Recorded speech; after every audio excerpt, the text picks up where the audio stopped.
We all know what it feels like when a relationship is broken. A sense of distance that feels impossible to overcome. The Bible describes this distance between us and God as a result of sin.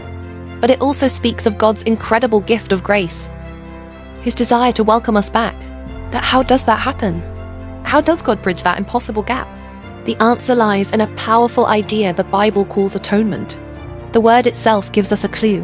At its heart, atonement simply means at-one-ment, the process of making two separated parties one again. It's the powerful action God took to heal the relationship. Imagine a deep chasm separating us from God. Our sin created this chasm, and we have no way to build a bridge to get back across.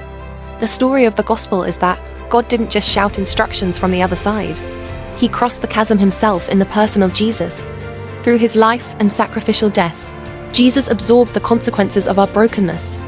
He became the bridge, making a way for us to return to God where there was no way before.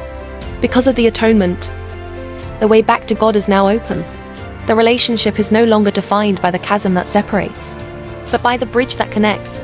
It means we are not just forgiven from a distance. We are welcomed back home, brought near into God's family. So, atonement is the incredible work Jesus did to build the bridge. But what does it mean to actually walk across it? What is the experience of being brought from one side to the other? That brings us to the beautiful idea of redemption.